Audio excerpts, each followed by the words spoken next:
Well, We'll do that.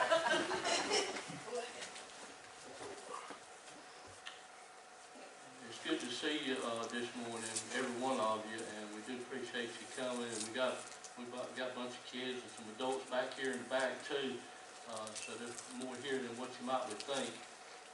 There was a couple people I wanted to draw attention to, if you don't mind.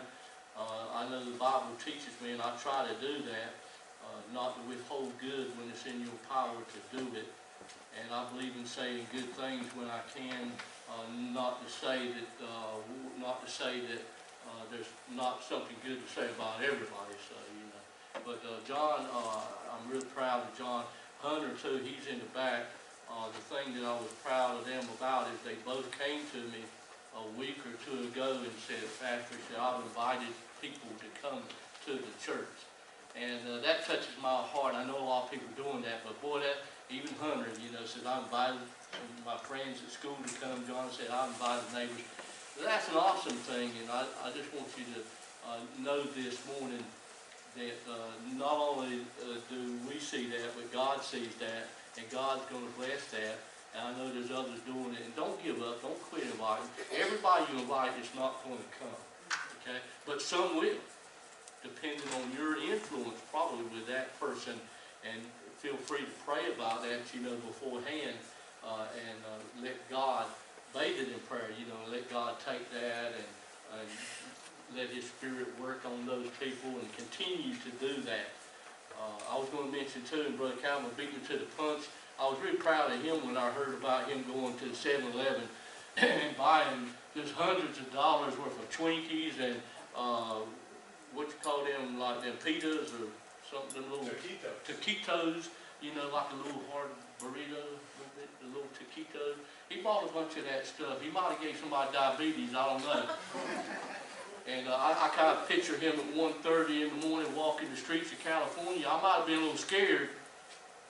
I'm very proud of my brother, though, that he went out there and he was just walking the streets. I'm picturing that in my mind. It reminds me of a movie, and he sees homeless people and he's helping them and he's serving the Lord. I'm really proud he's part of our church. It makes me feel good. He was out there doing mission work, even though we missed him here. That's a good thing, brother, and I hope you enjoy that. The devil will hate you for that. He's just going to hate you for what you did. But God's going to love you for it, and that's what matters today. So, I wonder before, and so of course the hints are already out there, so you probably know the answer to this, but what chapter in the Bible do you think is probably the most popular chapter of the Bible? Somebody tell me. Psalm 23. Psalms 23. Psalms 23. So turn there, if you will, this morning.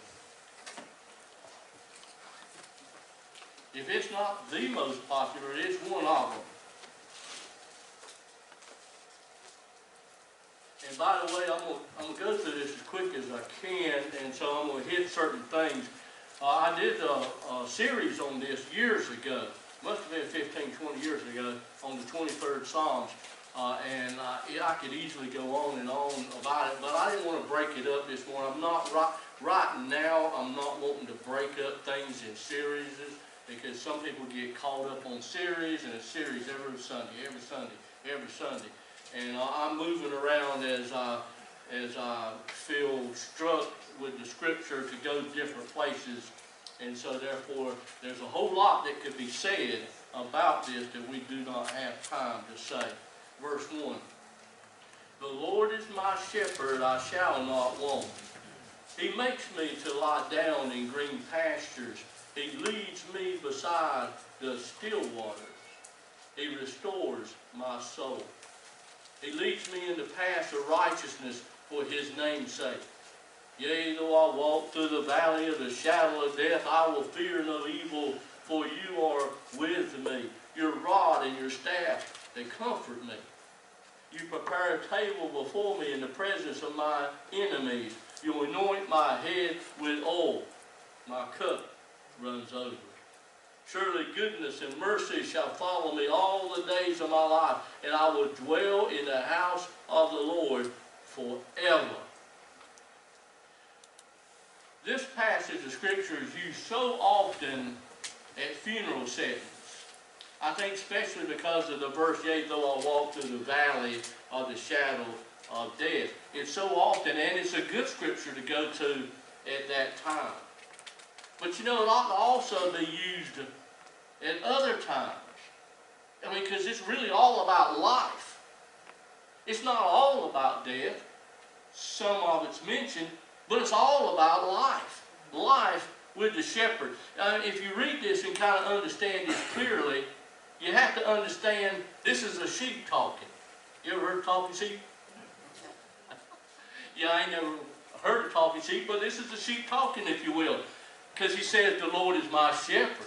And so what we're actually doing here is we're getting the perspective of the sheep in regards to the shepherd. That's kind of interesting. That's the way we need to look at it, because that's the way it is projected to us this morning. A sheep talking. It reminded me when I was studying this, I couldn't help it. I ain't trying to draw your attention to Christopher Charlie, but those pictures online, they stay in my mind about little baby goats. I mean, doesn't it, huh? They are the cutest little things ever. And put DJ in here so I won't embarrass him. But he had that poster he held up, and said, don't y'all go embarrass him now. And he'll know it come from me, and then I won't be. But he held his poster up, and you can go to Facebook, man, you can learn anything Facebook now, right? So he had posted this to his girlfriend, inviting a friend to the prom. Will you go with me to the prom, yes or no? And it had that little goat up there, that little baby goat up there. Man, that is the cutest thing ever. Those little goats, they just, man, they're something sweet. And of course, they're not sheep, but still. Don't ask me why I was thinking that way. I can't tell you. It's just the way that brain's wired. That's all I can tell you. It's all about sheep. The Lord, he says, is my shepherd.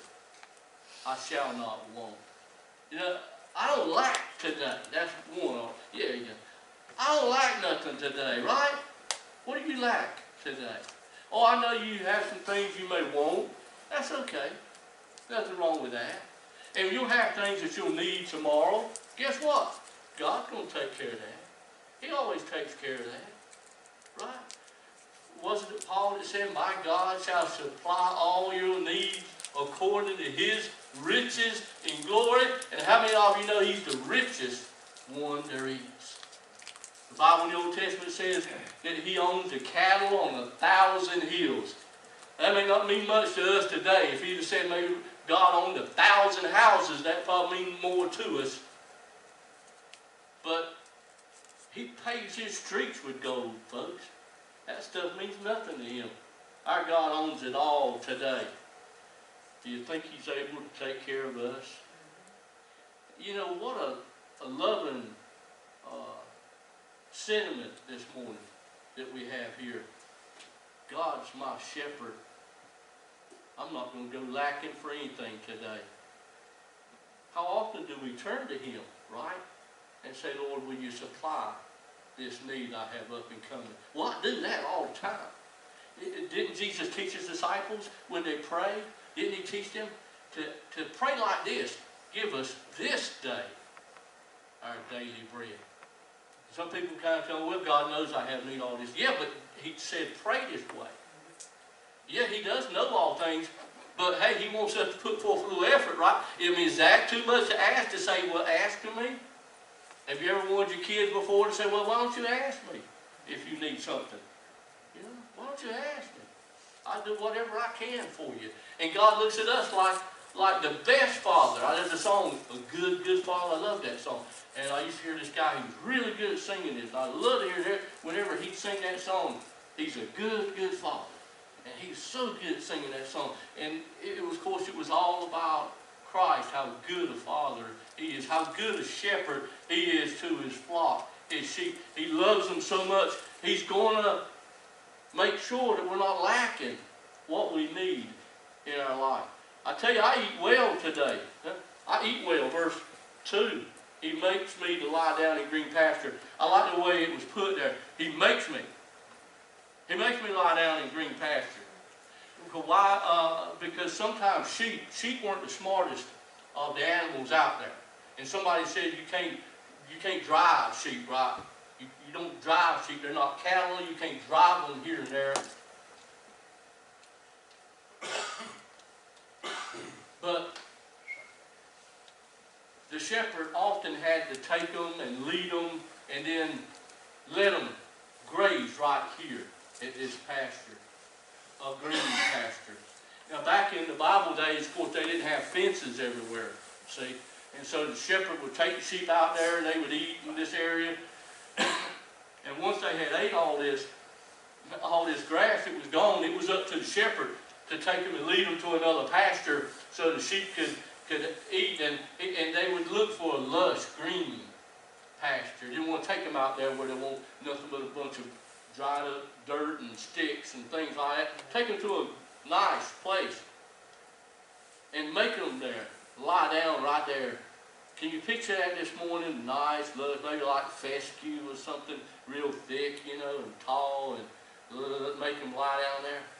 I kind of think there's something to the making part, because sometimes sheep won't go somewhere else. You ever heard the expression, the grass is greener on the other side of the pasture? You know, and a lot of times we think like that, you know. Oh, they have people over there, they got it made, they got all the money, they got the big house, they got everything. And it's so easy to think like that, isn't it? It's so easy to look at the people beside us and think, well, boy, they got it made. If I had their life, then this is what I'd do, this is what I'd be. Oh, I'd be happy if I had all that. Look at them, they got it all. They got the 2 kids, or 2.5, whatever they say. They got the kids, they got the beautiful wife, and the handsome husband, the great job, the big house, the everything. But we don't know what their life is like. We don't need somebody else's life. That's what's called coveting, what the neighbor has. One of those 10 commandments. We got a good life. I don't need to be somebody else today. I just want to be me. I don't have to act like somebody else. I can be myself today. God has blessed me like me. And folks, I eat well. Can you tell? I look out there and I see some people that eat well too. That's insulting, preacher. Well, it's kind of truth, well. I look in the mirror and I see somebody and say, boy, I've been eating well. I mean, I've been led out there to the green pasture, right? I eat good. Maybe I eat things I shouldn't eat. But I said, well, I got that cholesterol pill now to take up for that fried chicken. Ain't that bad way of looking at it? Woo! I didn't say I was a doctor, folks. I'm a preacher. So don't take my medical advice this morning. But I eat good. He makes me to lie down in green pasture. Why does he make me? Because sometimes I don't have enough sense to go to the green pasture. Sometimes I think grass greener on the other side of the pasture, right? I'll go that direction. Maybe that's not the best direction for me. Maybe I shouldn't even went that way to start with. You ever done something like that? And you go, I shouldn't even went there. Yeah. But when we follow the leadership of the shepherd, he takes us to the right place in our life. We may not think that's the right place, but he knows what's best for us. Can we trust him? Can we trust the leadership of the Lord? I'm safe. He leads me beside the still waters. Bottom part of verse 2. Still waters, you know. You ever heard the expression? Some of you know that. Some of you acquainted with waters knows that still waters run deep. You ever been to the creeks fishing and rivers fishing and stuff? You got swift moving currents, but then all of a sudden sometimes they can kind of spread out a little bit and they get still over here in this part, like a basin hole. And water gets really deep right there where that water is. Still water often runs deep like that. It can be treacherous, it can be dangerous. The shepherd knows that too. So when he led the sheep through the different passes and pathways, you know, if they come upon the still water over here, he was careful to lead them beside the still water. They didn't need to jump down in there and drink, they might drown. And sheep, you know, being sheep, might just be apt to do something like that. And the shepherd could keep them away. He could take that old crook he had on the stick, you know, and keep them back, you know, and guard them. He leaves them beside the still waters. He keeps his sheep safe. And God keeps us safe. There ain't no telling how many near-death experiences that we've been in, that God was there and sent His angel to keep charge over us so we wouldn't even dash our foot upon the stone. I believe that this morning. You may say, oh, I don't know about that stuff, preacher. Well, you may not know about it, but I believe it. I believe that God protects us from unseen danger. That there are times that we probably didn't even know what was going to happen, even to this day. And God's seen us through that. And sometimes we do know that that could have been it for us in that accident, right? That could have been the end of us when we went to the hospital that time. But we got there just in time, and we were took care of. The shepherd keeps us safe from harm. He watches over us. He protects us. He restoreth our soul. Verse 3. Sometimes the soul needs restoring. Sometimes the soul gets a little cast down. David talked about it over and over. Sometimes I feel cast down. But you know what? There's lifting up in Jesus. I can't tell you anything better this morning, really, than when you feel down and out, than to go to the Lord. Amen. I have nothing else to offer you folks. I'm not going to tell you to go get some alcohol and make you feel better. Well, that's not going to help you long term. That's not going to do it. I'm not going to tell you to go take some pills over here. Maybe you need to take pills. I don't know. I can't say you don't. I can't say it doesn't help with conditions if you've been prescribed by the doctor. But they wear off. The best I can give you is Jesus. Going to Him in prayer. Going to His Word. Leaning on that. Going to the shepherd. He will restore your soul. He'll bring encouragement where there's discouragement. There's lifting up in Jesus. He's protecting you, and He's got your best interest in mind. Don't forget that. When you feel a little down about what's going on in the job, somebody's hurt your feelings a little bit, take that thing to Jesus. Pray. I mean, get alone somewhere and pray your heart out. Tell Him all about it. I always feel better after I do that. I feel like I've been lifted up. And if it didn't work the first time, then go back to it and do it again. And do it until you feel good about it. He'll give you a peace about what's going on in your life. And yes, I'm led. 3b.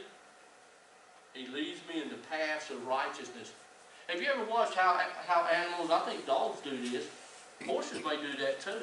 And I guess sheep did it too. You ever notice how some of the animals that are fenced in have a little trail mark beside the fence or something? I mean, they walk right out to the dirt.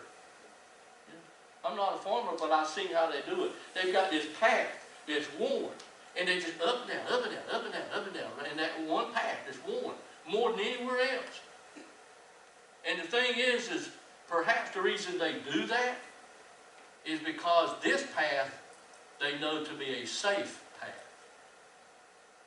But they don't know about everywhere else. But they've been this path before. This path is safe. Now, He leads me in the paths of righteousness. The right paths. And sheep, you know, were real vulnerable. They don't have no form of protection. So they're very vulnerable as animals.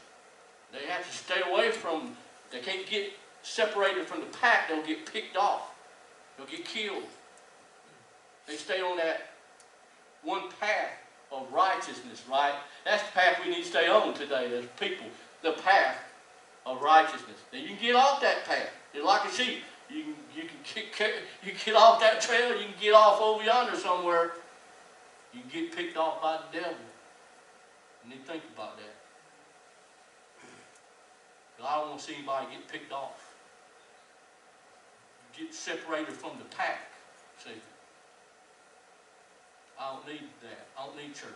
I ain't got to be around them people. I'm doing good without them. Might get picked off, folks. You don't have the strength of the fellowship of the believers. I like that myself. It's helpful to me. I like to hear somebody else saying something too. Lifts my spirits up. I'm not afraid. I am not afraid. Yea, though I walk through the valley of the shadow of death, I'll fear no evil. Why? Because you are with me. I like that song Zach Williams has about fear is a liar. Fear is a liar. It is a liar. I don't know what the devil tries to do any more than make us afraid. He's always apt to make us afraid. Why don't people do more good things? Why don't we do more feeding the hungry? Why don't we do more helping the person on the street? Why do we reason ourselves right out of doing something good for somebody? Does it really make any difference why we do that? Why do we convince ourselves not to do something good? Folks, life's short. I need to do all good I can do. God knows I've done plenty of bad things in my life. If you knew everything about me, you wouldn't even want to be listening to me right now. But understand that I'm not up here because I think I'm such a fine, outstanding citizen. I'm not up here because I think I'm this great, dynamic preacher. I'm here because I want to help. That's it. And I know I can. I know I can. Because God is behind it all. Oh, but sometimes I'm a little afraid. Sometimes I'm a little nervous. Sometimes I'm a little reluctant. I don't want to speak up. I don't want to say something. I got this idea. It's easier to shut my mouth. It's easier to go along with the crowd. That's not what God wants me to do. If I keep my mouth shut, times like that, my heart starts throbbing. I feel like it's going to beat out of my chest.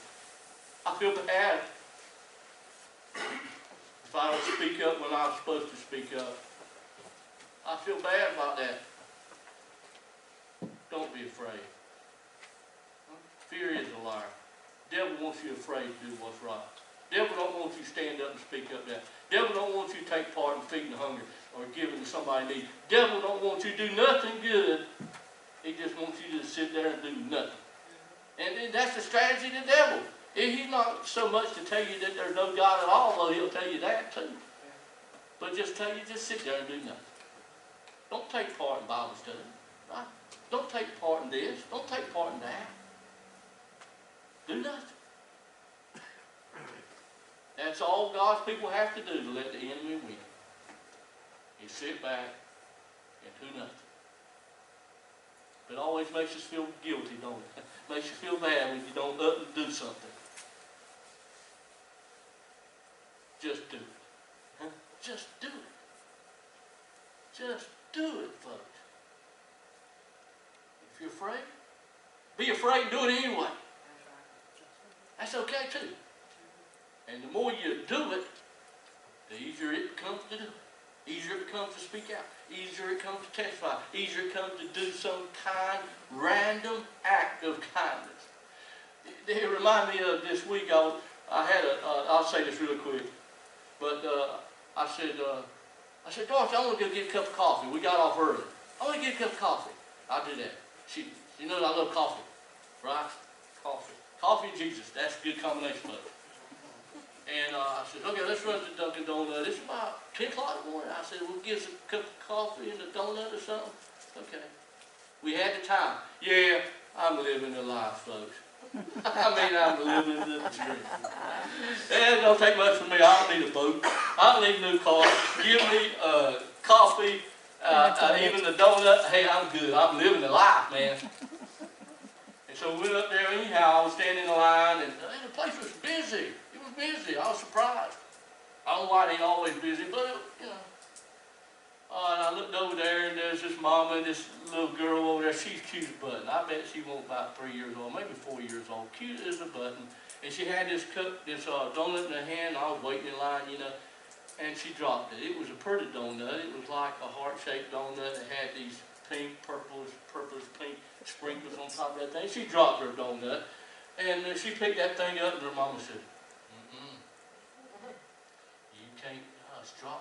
it's been on the floor. That poor little girl, I thought she was going to cry about that donut. And And so I made it to the line. I bought that little girl a donut. Let me tell you something. I was tickled to death to be there where I could buy that girl a donut. Huh? And I bought that little girl a donut, and her mom was about ready to get up to go. I said, ma'am, I said, wait a minute, please, wait just a second. I can get this girl a donut. So I got that donut, that same donut she was, and I walked over there and I gave, and I said, here. I made sure, I said, sir, would you put that in a piece of paper and let me have that? And so he did, and I reached over there and I gave that. I said, here. You ought to see the smile on that little girl's face. I mean, that thing's worth 100 donuts. See that pretty little girl smile like that? Boy, that made me feel good. Just simple. What was it? I don't even know what it called. A couple bucks for a donut. And so I asked God at times, I said, God, would you put me in the right place at the right time? And then, since I'm not good at taking hints, but if you hint to me and I don't get it, that's your fault. That's your fault, because I ain't good at taking hints. So Lord, put me at the right place at the right time, and then make sure I understand what I'm supposed to do. Because I want to be of service, and I want to do something good that makes somebody feel a little bit better. Now I'm going to go down, I'm going to skip a few points. Or I'm going to go down to verse 6. So I can wrap this up. He said, surely goodness and mercy shall follow me all the days of my life, and I will dwell in the house of the Lord forever. You know, David was speaking, and he said, my cup runs over. My cup runs over. So he was filled up with the Spirit of the Lord at this time. He was filled, he was full of the joy of the Lord. My cup is just running over, Lord. You laid on me so much good. I can't even take it. My life is so good.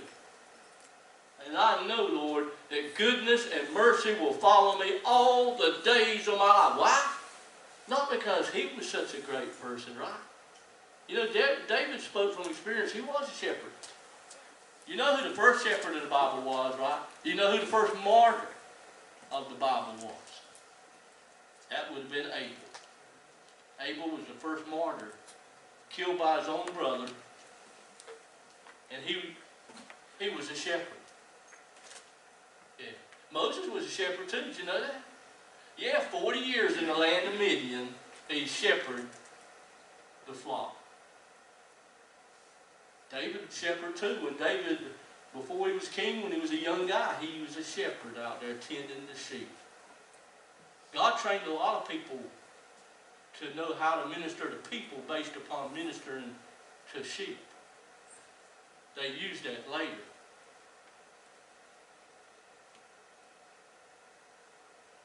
And they said, surely goodness and mercy shall follow me all the days of my life, and I'll dwell in the house of the Lord forever. He wasn't talking about the church building. He was going to dwell in the house. You can't stay in church all the time. You got to leave, you know. The house of the Lord, of course, that was where the Lord is in a believer, believing in Jesus. I want to dwell with the Lord forever. I want to believe in Him forever. I want to have a relationship with God forever, because goodness and mercy follows me. Wherever I go, it follows me, because that's what kind of shepherd I am. Not because of who I am and what I've done, because that's because of who He is and what He has done. My shepherd allows goodness and mercy follow me every day. It's going to follow me the rest of my life. And folks, you can look at the negative in your life if you choose to, but what good is that going to do? That ain't going to do no good at all. Look at the good things in your life, the goodness and mercy that He shows you in your life. Because that's what kind of God is. He's a forever type of God. And we're forever His children. Bow your heads with me. Lord, we're thankful to study your word this morning and to think about the 23rd Psalm. This chapter has touched so many lives down through the ages.